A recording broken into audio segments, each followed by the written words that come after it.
Hi students, welcome to Anu educational channel. 8ನೇ ತರಗತಿ ಗಣಿತ. ಈ ವಿಡಿಯೋದಲ್ಲಿ ನಾವು 2025-26ನೇ ಸಾಲಿನ ಸಂಕಲನಾತ್ಮಕ ಮೌಲ್ಯಮಾಪನ 1ರ ಮಾದರಿ ಪ್ರಶ್ನೆ ಪತ್ರಿಕೆಯನ್ನ ಬಿಡಿಸೋಣ. ಪ್ರಶ್ನೆ ನಂಬರ್ 1.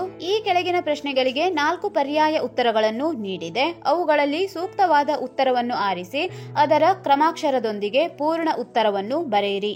ಇಲ್ಲಿ 5 ಪ್ರಶ್ನೆಗಳನ್ನು ಕೇಳಲಾಗುತ್ತದೆ. ಪ್ರತಿಯೊಂದಕ್ಕೂ ಒಂದೊಂದು ಅಂಕಗಳು. ಒಟ್ಟು ಅಂಕಗಳು 5. ಪ್ರಶ್ನೆ ನಂಬರ್ 1. ಭಾಗಲಬ್ಧ ಸಂಖ್ಯೆಗಳ ಗುಣಾಕಾರದ ಅನನ್ಯತಾಂಶವು. ಇಲ್ಲಿ ಭಾಗಲಬ್ಧ ಸಂಖ್ಯೆಯ ಗುಣಾಕಾರದ ಅನನ್ಯತಾಂಶವನ್ನ ಬರೆಯಬೇಕು. ಎ 1, ಬಿ 0, ಸಿ -1, ಡಿ 1/2 ಎಂದು ಕೊಡಲಾಗಿದೆ.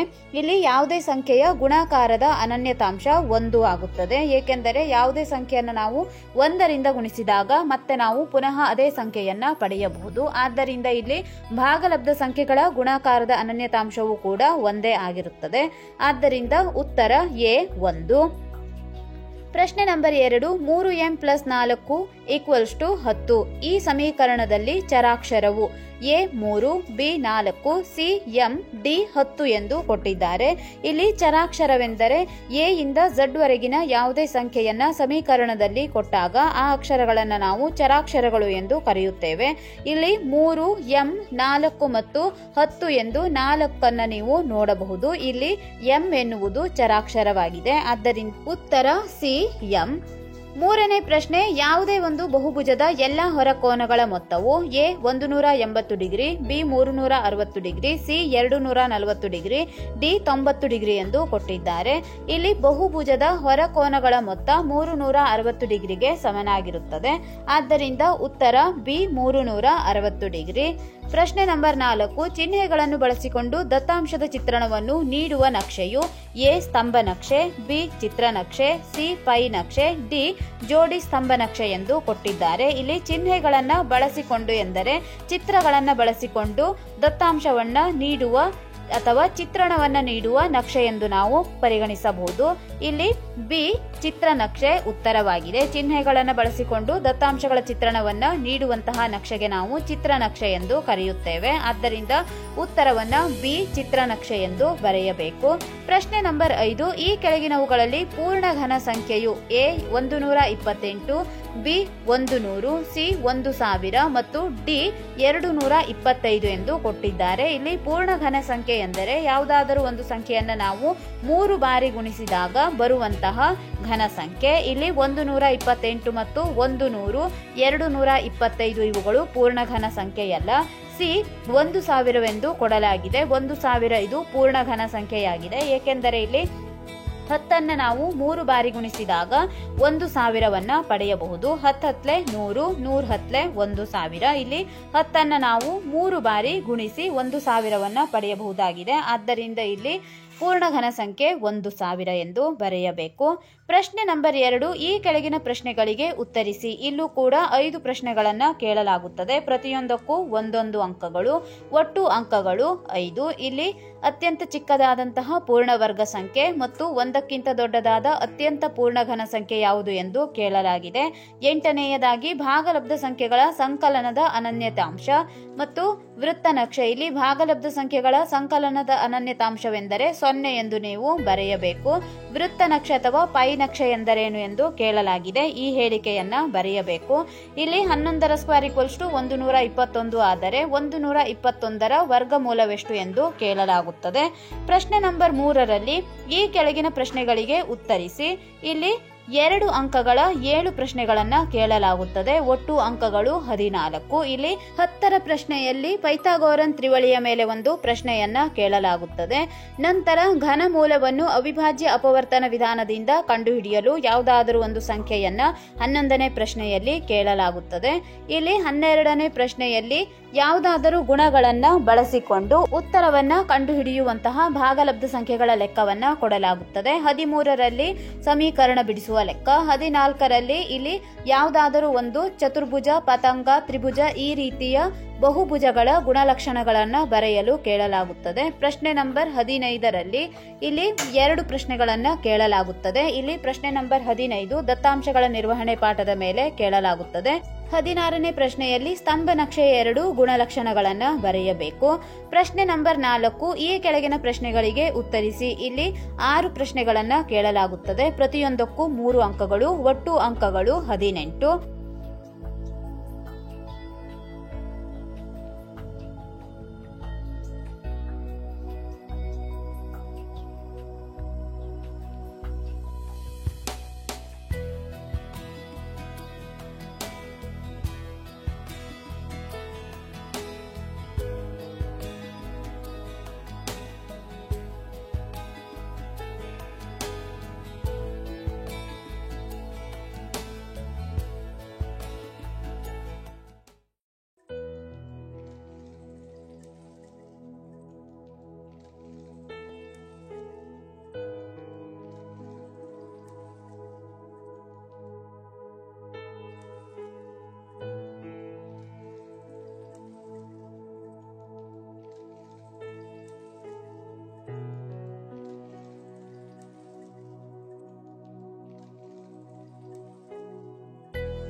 ಪ್ರಶ್ನೆ ನಂಬರ್ 5, ಈ ಕೆಳಗಿನ ಪ್ರಶ್ನೆಗಳಿಗೆ ಉತ್ತರಿಸಿ. ಇಲ್ಲಿ 2 ಪ್ರಶ್ನೆಗಳನ್ನು ಕೇಳಲಾಗುತ್ತದೆ. ಪ್ರತಿಯೊಂದಕ್ಕೂ 4 ಅಂಕಗಳು, ಒಟ್ಟು ಅಂಕಗಳು 8 ಆಗಿವೆ.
ಇಲ್ಲಿಯವರೆಗೆ ನಾವು ಮಾದರಿ ಪ್ರಶ್ನೆ ಪತ್ರಿಕೆಯಲ್ಲಿನ ಪ್ರಶ್ನೆಗಳನ್ನು ಚರ್ಚಿಸಿದ್ದೇವೆ.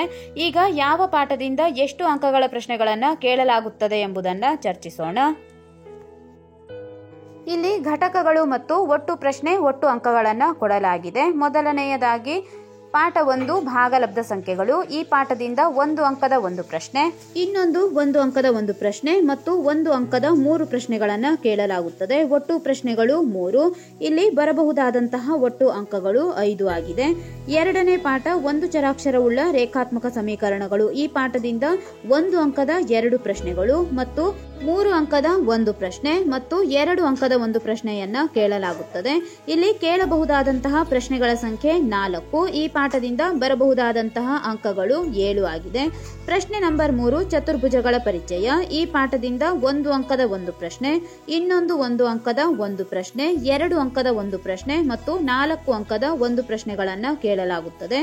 ಇಲ್ಲಿ ಪ್ರಶ್ನೆಗಳ ಸಂಖ್ಯೆ 4, ಪಡೆಯಬಹುದಾದಂತಹ ಒಟ್ಟು ಅಂಕಗಳು 7 ಆಗಿದೆ. ಪಾಠ 4 ದತ್ತಾಂಶಗಳ ನಿರ್ವಹಣೆ. ಈ ಪಾಠದಿಂದ 1 ಅಂಕದ ಒಂದು ಪ್ರಶ್ನೆ ಮತ್ತು 2 ಅಂಕದ ಒಂದು ಪ್ರಶ್ನೆ, ಇನ್ನೊಂದು 4 ಅಂಕದ ಒಂದು ಪ್ರಶ್ನೆಯನ್ನ ಕೇಳಲಾಗುತ್ತದೆ. ಕೇಳಲಾಗುವ ಒಟ್ಟು ಪ್ರಶ್ನೆಗಳ ಸಂಖ್ಯೆ 3, ಒಟ್ಟು ಅಂಕಗಳು 8 ಆಗಿವೆ. ಪ್ರಶ್ನೆ ನಂಬರ್ 5 ವರ್ಗಗಳು ಮತ್ತು ವರ್ಗಮೂಲಗಳು. ಈ ಪಾಠದಿಂದ 1 ಅಂಕದ ಒಂದು ಪ್ರಶ್ನೆ, 3 ಅಂಕದ ಒಂದು ಪ್ರಶ್ನೆ, 1 ಅಂಕದ ಇನ್ನೊಂದು ಪ್ರಶ್ನೆ ಮತ್ತು 2 ಅಂಕದ ಪ್ರಶ್ನೆಗಳನ್ನ ಕೇಳಲಾಗುತ್ತದೆ. ಇಲ್ಲಿ ಒಟ್ಟು ಪ್ರಶ್ನೆಗಳ ಸಂಖ್ಯೆ 4, ಅಂಕಗಳು 7. 6ನೇ ಪಾಠ ಘನಗಳು ಮತ್ತು ಘನಮೂಲಗಳು. ಈ ಪಾಠದಿಂದ 1 ಅಂಕದ ಒಂದು ಪ್ರಶ್ನೆ, 2 ಅಂಕದ ಒಂದು ಪ್ರಶ್ನೆ ಮತ್ತು 3 ಅಂಕದ ಒಂದು ಪ್ರಶ್ನೆಯನ್ನ ಕೇಳಲಾಗುತ್ತದೆ. ಒಟ್ಟು ಪ್ರಶ್ನೆಗಳ ಸಂಖ್ಯೆ 3. ಈ ಪಾಠದಿಂದ ಪಡೆಯಬಹುದಾದಂತಹ ಒಟ್ಟು ಅಂಕಗಳು 6 ಆಗಿದೆ. ಇಲ್ಲಿ ಈಗ ನಾವು ಎಲ್ಲಾ ಘಟಕಗಳು ಮತ್ತು ಯಾವ ಪಾಠದಿಂದ ಎಷ್ಟು ಅಂಕಗಳ ಪ್ರಶ್ನೆಗಳನ್ನ ಕೊಡಬಹುದು ಎಂಬುದನ್ನು ಚರ್ಚಿಸಿದ್ದೇವೆ.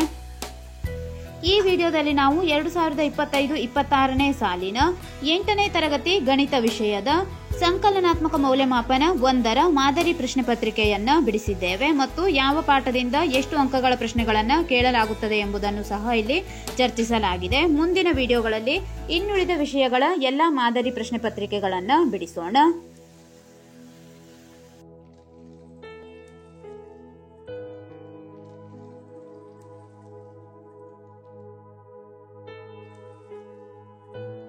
ನಮ್ಮ ಚಾನೆಲ್ನ ಎಲ್ಲ ಹೊಸ ವಿಡಿಯೋಗಳಿಗಾಗಿ ಅನು ಎಜುಕೇಷನಲ್ ಚಾನೆಲ್ನ ಲೈಕ್ ಮಾಡಿ, ಶೇರ್ ಮಾಡಿ, ಸಬ್ಸ್ಕ್ರೈಬ್ ಮಾಡಿ, ಹಾಗೆ ಪಕ್ಕದಲ್ಲಿರುವ ಬೆಲ್ ಐಕಾನ್ ಪ್ರೆಸ್ ಮಾಡಿ.